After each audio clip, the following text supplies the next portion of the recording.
Welcome to Missionize with the Missions Guys, a podcast of the Arkansas Baptist State Convention offering biblical and practical insight and strategies designed to equip and encourage missions leaders to carry on mission work. The goal is to fulfill the Great Commission from a church's local community to the ends of the earth. That is why we missionize. Now here are your hosts, the Missions Guys, Sam Roberts and Clint Ritchie. Welcome to Missionize. This is Clint here with our co-host and mission team leader, Dr. Sam. And Dr. Sam, this should be a national holiday this week, at least a holiday for parents. School's back in session. Teachers are groaning, but us parents rejoice. And I remember those days. Yes. It's also a time when churches ramp up their fall student ministries and start small groups for all ages. Exciting time in the life of a church, a traditional, really, or a built-in restart and an opportunity to recreate ministries. And one ministry that's been recreated over the past few years has been missions discipleship. And that's our topic today. So thank you guys for joining us as we talk about this. Dr. Sam, we speak fondly of our formative years in our smaller membership churches or formative membership churches. What did missions discipleship look like at Black Oak Baptist Church? Yeah, that's an interesting question. That's a long time ago, so I'm trying to remember that, Clint. And what I can tell you is that we did not have those traditional mission discipleship groups like an RAs or Mission Friends. We had Sunday night is when mission discipleship would occur mostly at Black Oak in what was known as our training union. Now, you may be too young to remember training union. I think it changed to discipleship training during my childhood. Yeah. But training union, I even remember the days of BYPU, Baptist Young People Union. But during those times when we would have our training union on a Sunday evening, those who taught those classes would begin with a time of focus on our missionaries. And they would share those who were having birthdays and where they were serving, what country they were serving. And we would have times of prayer for them. So it was introduced to us that way. And that was basically the extent in that smaller membership church of our missions discipleship. But it was a prayer component, which is, we've talked about before, is one of the most important components of missions discipleship, that we learn how to pray for our missionaries and where they are serving and the people that they're serving. That also was introduced during our Sunday school time when we had those same calendars of birthdays and special things going on in the life of our missionaries. And that's what we've had previous episodes where we have talked about the impact of missions discipleship upon leaders in the International Mission Board, WMU now, even in, just pastors that are across the state. As we think about missions discipleship and our podcast desiring to be biblically based, we know that Jesus commanded us to make disciples in the Great Commission, to teach them all things. But I think the tendency has been to separate discipleship and missions, to treat them as two separate components. Yet throughout the book of Acts, we see multiplication taking place. And it would lead Paul to write Timothy in 2 Timothy 2, be strong in the grace that is in Christ Jesus. And what you have heard from me in the presence of many witnesses, commit to faithful men who will be able to teach others also. Yeah, that's a great foundation verse for what we're going to talk about today with missions discipleship. And we include those together, that discipleship, missions included together. That's one of the three goals that we have as a team of assisting our churches in these areas of missions discipleship among all age groups within the church. So this morning we have as our guest two of our team members. This is the first time we've done this, Clint, where we've brought other members of the missions team to be on our podcast. So I want to introduce you guys to two of our team members. We have with us Miss Debbie Moore and Travis McCormick, who both serve in this particular area of missions discipleship. And probably two of the longest serving Arkansas Baptist staff members. For sure, the longest on our team. Yeah, I think so. Debbie, why don't you take a moment and let folks know kind of the journey you've been on with Arkansas Baptist. When did that begin for you? So my journey with Arkansas Baptist, not as an employee, but as a member of an Arkansas Baptist State Convention church and events, was when I was 9 years old, and that was in 1961 at Camp Perrin as a GA. And I grew up at GA camp at Camp Perrin as a camper, and then as a staffer, and then as director when I finished seminary and came back to Little Rock and worked with Julia Kettner, who was our executive director at the time, and led GA camps at Camp Perrin for several years. And my call to missions came through GAs and through the experiences that I had as a GA, as a camper, as a staffer. I can remember well standing on the back porch of the snack shack as a 17-year-old and knowing for sure that God was calling me to international missions, and that's when I said yes to Him. I called my mother. I was crying. She didn't shed a tear. She said, "I knew it. Why haven't you called me sooner?" So then I worked with Arkansas Baptist State Convention since 1978, off and on, back and forth. ABSC. How many times have you retired, Debbie? I've retired 17 times, I think. No, just once. But back and forth between missions team and WMU and international missions. Well, we are sure glad that Miss Debbie's with us on our missions team, and she has really played a vital role in missions discipleship among Arkansas Baptist churches. Hey, Travis, take a moment and talk about your journey with ABSC as well. Sure. Well, thanks for letting us be here today. I grew up in RAs in churches in New Mexico and Texas, and I was saved at RA camp when I was 9 years old. I gave my heart and life to Jesus. That time I really believe that's when He called me into missions and ministry as well. And then I moved to Arkansas to go to school at Ouachita, and I served on staff at First Baptist Clarendon when I was in college at Hebron Baptist Church in West Little Rock.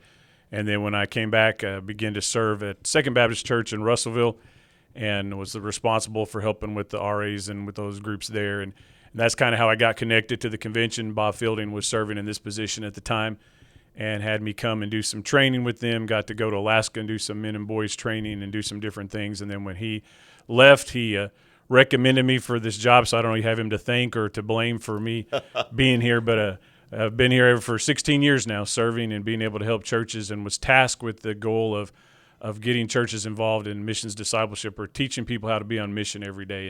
And so that's where my journey began, and I've been here 16 years. I have not retired yet. I know some people may have wanted me to, but I have not gone yet. But I'm glad for the time that I've been able to be here, and this is my passion and what I enjoy doing.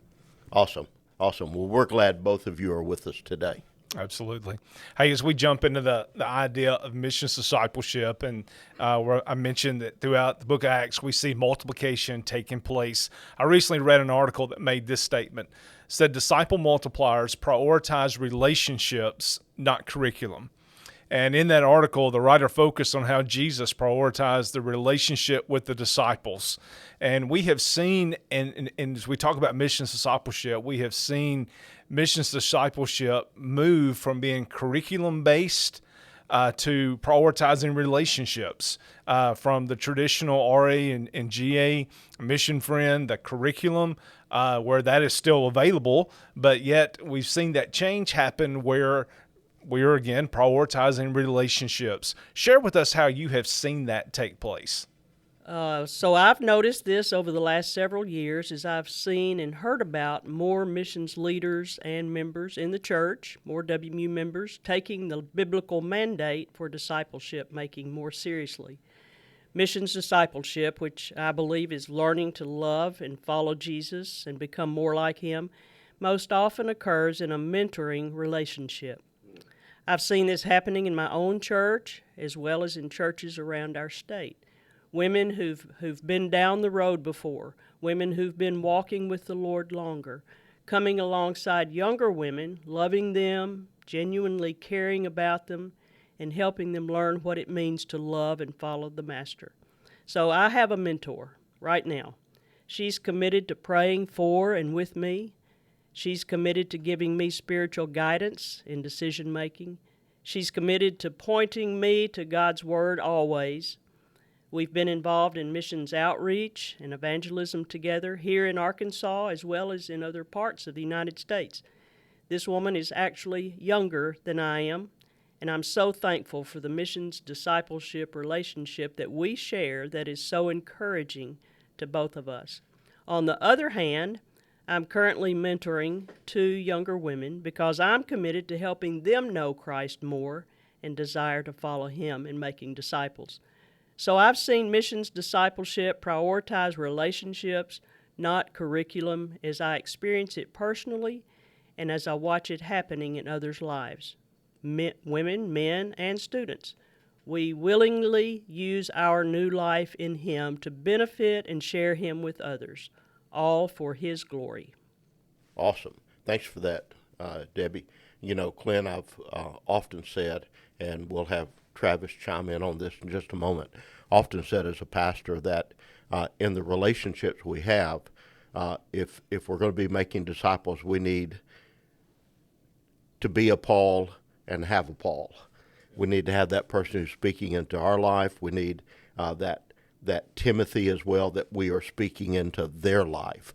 And that's what missions discipleship is all about, when those conversations and activities center around the Great Commission, the command to make disciples.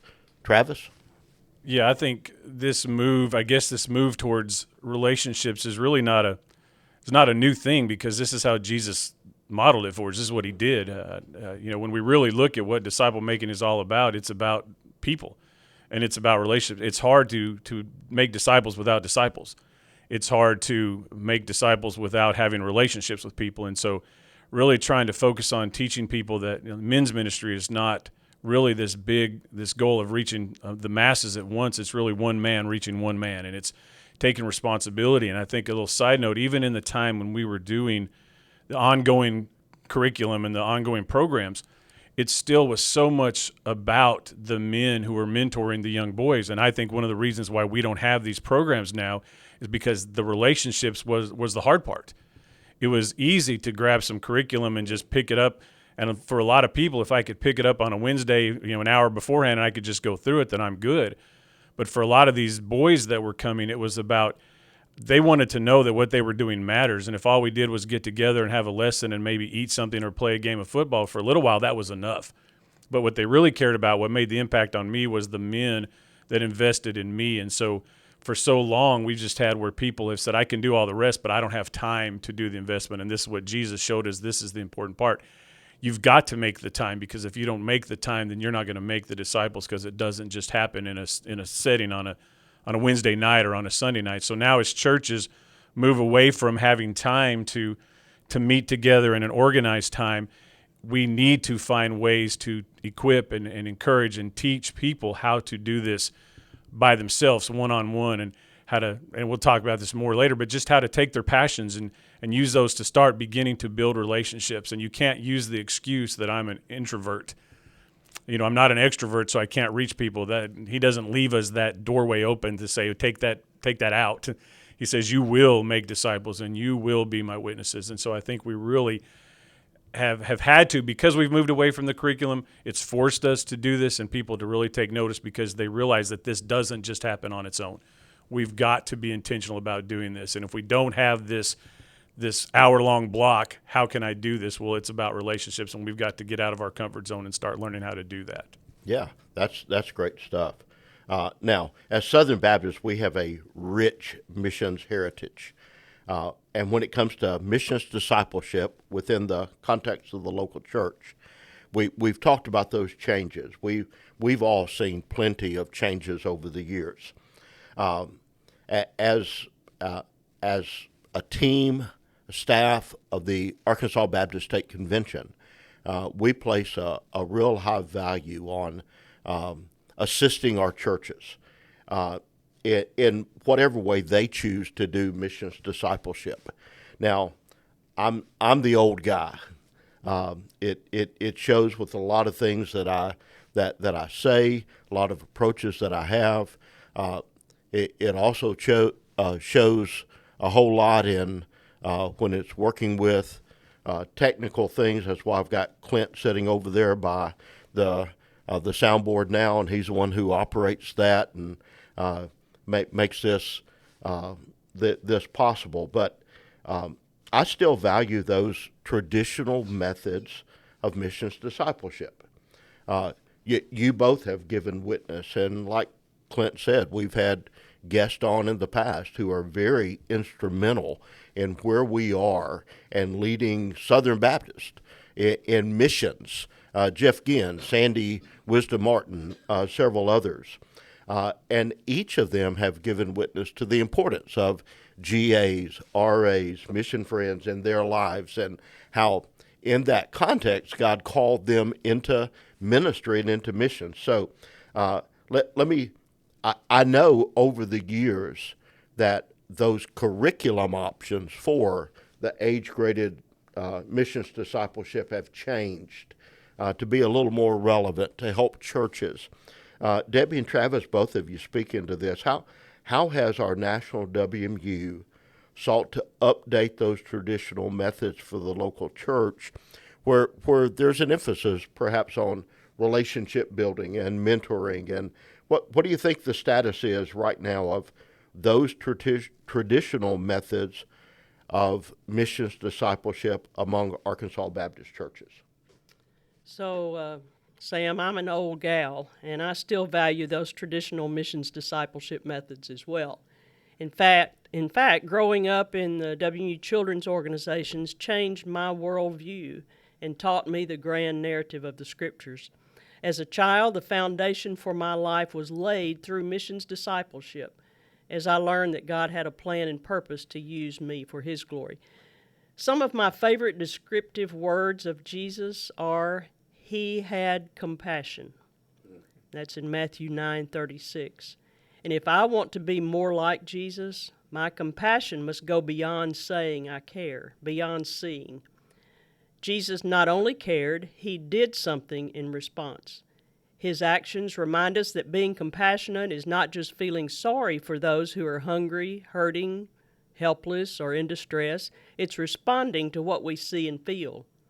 So, out of that love and compassion for women and their families who are refugees, out of that love and compassion for women who need life skills and job skills, women who are trafficked, out of that love and compassion for people around our world who don't have clean water to drink, out of all of those, the WMU Compassion Ministries were formed. And WMU Compassion Ministries are hands-on ministries that women, men, students, children, and even preschoolers on occasion can participate in. And they're all about missions discipleship.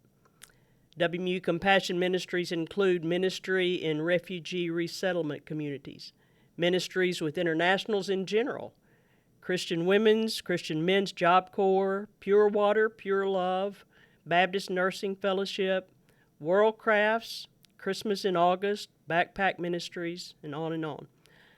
So I know of a GA group in Arkansas that focused on a people group in West Africa.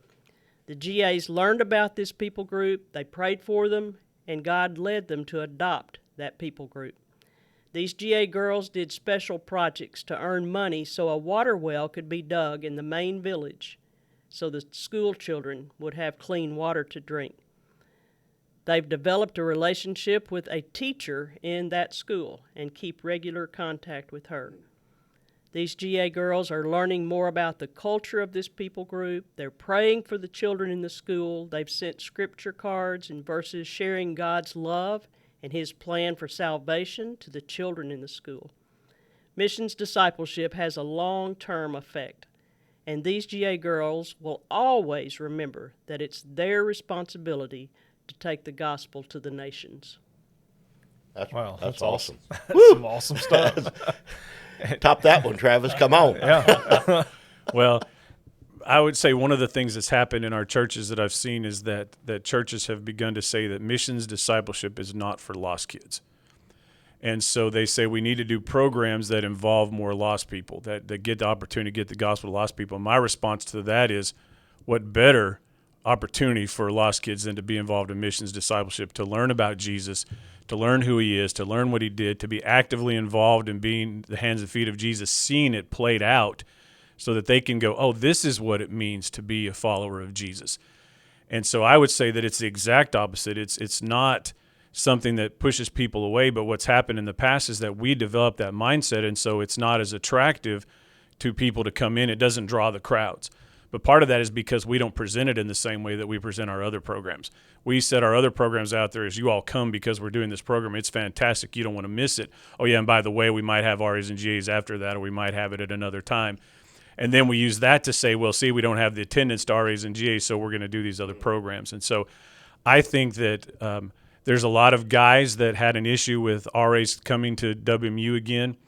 And for some time, they would look at some of the lessons and some of the things we're offered and say, well, those are too girly. Those are set up for GAs. Well, if you really look at the stuff, especially as they've revamped it and have some more men on staff now, there are a lot of options that you can use, and there are things for guys. And sometimes you get to use your creativity. Some people want it laid out for them that do this, do this, do this. Some people say there's too many options. But what I see it as is an opportunity for you to say, okay, this won't work for us, but we can do this. But at least this gives us a basic outline. And so they get the Bible story, they get memory verses, they get hands-on missions, they get to learn about cooperative missions, which again is, I think, one of the keys to Southern Baptist missions discipleship is, if we're going to be Southern Baptist, it's for a reason.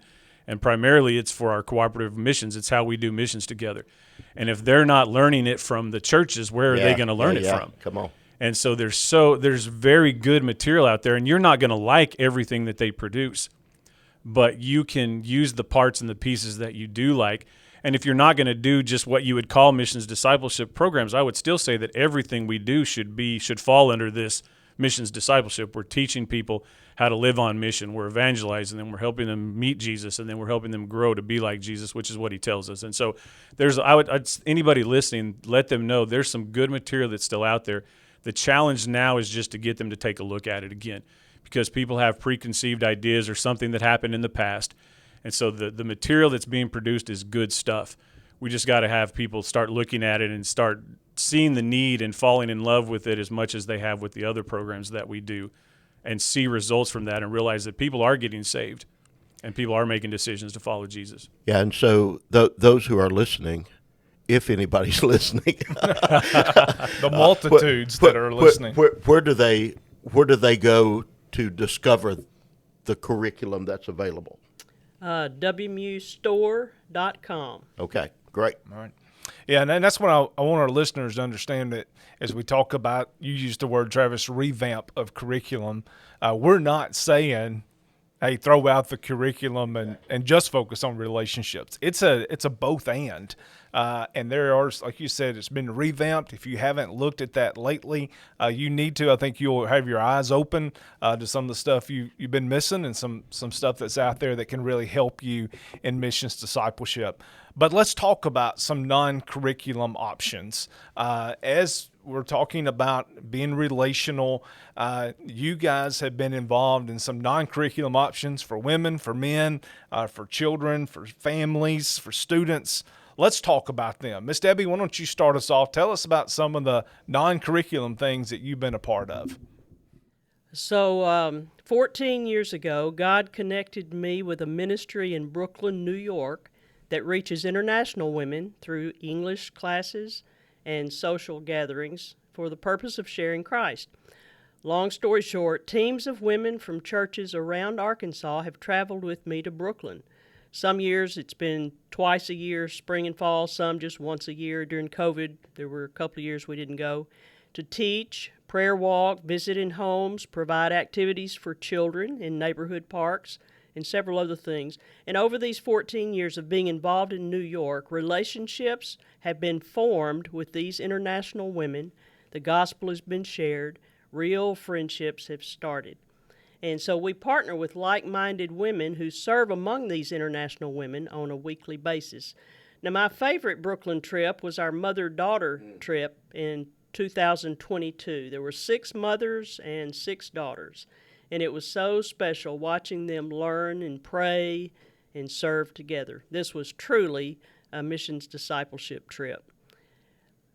Just last month, or now it was the month before last, May, we had a team of Arkansas women serve in Clarkston, Georgia, which is Clarkston Ministry Center is a sin relief ministry of North American Mission Board. We partnered with Refugee Sewing Society. Refugee Sewing Society provides fellowship and job skills training for refugee women. They sew and make handmade items to sell. The money they make helps provide financial support for them and for their families. And now different local churches across Arkansas are becoming more involved with this ministry center in Clarkston, learning more about refugees, praying for them, serving them. So these are a couple of ways that we've gone outside of curriculum, building relationships, mentoring, praying for, learning about missions, all of the core values of Women's Missionary Union tied into this ministry. Yeah, I think as well, Clint and Debbie, I'm sure you'd agree with this, and Travis, those ministry centers with the North American Mission Board are not a whole lot of our Southern Baptist churches know about those. But those are incredible places to take a group on a mission trip, to develop mission discipleship strategy while you're there as well. And each of those areas, it appears, has a particular niche in ministry, whether it's with refugees or it's homeless or it's trafficking. I would encourage all of our listeners to go to NAM and look at the complete list of those ministry centers. There's one in Memphis. It's so close. I mean, that's a day trip for a lot of our churches just to go over, spend an entire day there, learn what is happening there, and who knows what God could do with a trip to one of our ministry centers. Travis, kind of talk to us a little bit about some of the non-curriculum options we have there for men and boys. Well, when I first got here 16 years ago, we referred to missions discipleship as missions education. And when you use that term, then a lot of people kind of get turned off because education doesn't sound like something very fun. And so we decided that missions discipleship was more accurate, and we started doing some different things. And Charity Taylor and I, at the time, my counterpart with the women, developed an event called Connect, which is Student Missions Weekend. And we basically take students for the weekend, and we go to a local church, and we give them we call it an experience of a week-long mission trip in a weekend. And they get to learn all the different things about what it means to be on mission and how to serve here at home, how to serve if they travel abroad. For most of them, it's their first time to ever come on a mission trip, and they learn how to share the gospel. They get to sleep on a floor. They get to eat DR food. They get to take showers in shower trailers. And everybody, yeah, and so many people, even after 16 or 15 years of doing this, still don't know about it. But when they hear about it and they come, and they go, "Man, I wish we would have known earlier," and just realize it's a great opportunity to teach them these skills without telling them this is what we're teaching you. And from all of these things, for Engage Camp, we started as just a week-long experience where they get the hands-on experience of serving and being the hands and feet of Jesus, and then coming back and doing breakout sessions and having worship service at night and the experience of a camp. But we kind of focus on the questions of who, what, when, where, why, and how of missions each year. So we pick one of those as our theme and just really dive deep into what that means. And then our Man Up event that we started during COVID is an opportunity for men to gather together and realize, again, it goes back to relationships. We need each other. Especially as guys, we don't think we need anybody. We've got our spouses, we've got our work, we've got our jobs, we've got the people around us. That's all we need, our families. And we realize that we do need each other because we need to glean from each other, learning how to be on mission together. We need encouragement, we need exhortation, we need accountability. And we also need to learn the skills from each other. So all of these things that we've done have just been things that we've put in place that have given us some practical tools. I love hearing from guys, hey, this is the first time I ever learned how to share my faith. This is the first time that I prayed with somebody. Students at an event that say, I was most looking forward to praying with people because I've never done that before. Students getting saved on a Friday night and then going out on a Saturday and leading people to faith in Christ. And just seeing them take that, and as much as we would like to see somebody, lots of salvation decisions on that one-day experience, it's more about in 3 or 4 years really seeing how these adults and these students have developed and how they begin to learn that my mission field is right where I'm at.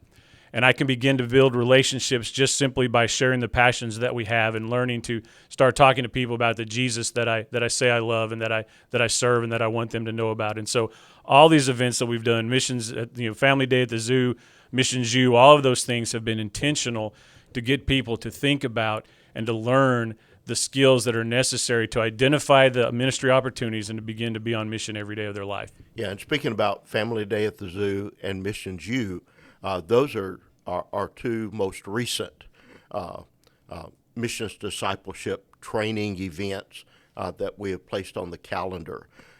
Going forward, I think our plan is we're going to alternate those. So in 25, it'll be Family Day at the Zoo as well. What an incredible opportunity, guys. And Clint, we just need to devote an episode to that early in 25 to plug the Family Day at the Zoo. I think we had over 400 folks who showed up. It had been how many years since we've done About this? 6 years. 6 years. So it was incredible. But we'll do that a little later. I know that we're kind of coming up to the close on our time together. We want to, as we have our team members here, and introduce our team members to you, we've got a series of questions that we want to ask both of our guests, just so you know them a little better. Clint, why don't you start us off there? All right. These will be rapid-fire questions. So we're going to ladies first. Miss Debbie, we'll let you answer first, and then we'll let Travis. But these are your favorites, all right? So first off, favorite meal. Don't really have a favorite meal. It's whatever I'm eating at the moment. But I will say poppy seed chicken, green beans, and tomatoes. All right. Mexican food, anything Mexican food. All right. Favorite restaurant. Chick-fil-A. Lazy Pete's. There we go. That's a Baptist answer. All right. What's your Chick-fil-A. go-to relaxation spot? That depends on what continent I'm on. Here in the United States, I'll just say home. I'll say a ball field or my recliner. All right. Besides the Bible, what's your favorite book? I like Nick Ripken's Insanity books, The Insanity Yeah. of God, The Insanity of Obedience. I'm going to take a little different direction. I like fiction. Anything by Louis L'Amour. Love it. All right. Miss Debbie's the spiritual one. That's We correct. knew that. Favorite genre of music? Oh, goodness. I would choose instrumental music, and the quieter and the softer as quiet and soft as possible. What does Kenny G do? What is his... Who? before I know my he plays time. the saxophone. People are going, who? I don't listen Kenny to G. him much anymore, but I love to hear him play the saxophone. Yeah. I'm going with classic country. All right. First concert you attended? So I don't know if I've ever been to a concert, but I'm going to just say Washita Singers concert, which was 50 years ago probably. And I love the Master Singers. Absolutely. My first concert ever as a little kid was the Imperials.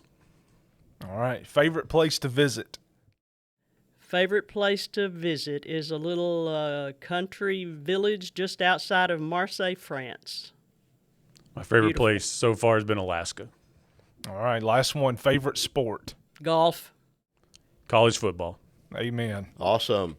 Hey, we want to thank Debbie and Travis for being with us today. And as we wrap this up, let me share just two thoughts with you that I gleaned from this. Number one is this. When it comes to missions discipleship, be intentional. Traditional methods are still effective. That's right. Non-traditional methods are effective. And the key, as we've talked about so many times, Clint, is intentionality. You can take any event, any activity, and you can transform that into an opportunity to model and teach the Great Commission. That's missions discipleship. And the second thing is this. Although curriculum has an important role in making disciples, relationships are the most important component of missions discipleship. Hopefully you can take some of those. You can jump on our website, take a look at what's offered there in the area of missions discipleship. If you have questions for Debbie or for Travis on any of these events, trips that they've talked about, opportunities of mission discipleship, maybe your church is looking at bringing back RAs and GAs or mission friends, or you've never done that before, and you want to look at that now as a way of teaching who we are as Southern Baptists and the position of missions and the importance of missions in those formative years of our children, our teenagers. You can get in touch with Travis and Debbie just through email, dmoore@absc.org, and McCormick, absc.org. Or if you have a question for us, it's missionize@absc.org. Clint, do you have any parting words of wisdom? No wisdom. Just want to encourage you, continue to subscribe, leave us a review, some comments there, and we will see you in 2 weeks. Thanks for joining the Missions Guys today. If you liked what you heard, rate and review us on your favorite podcasting platform. And to keep up with what is happening in Arkansas Missions, visit absc.org/missions.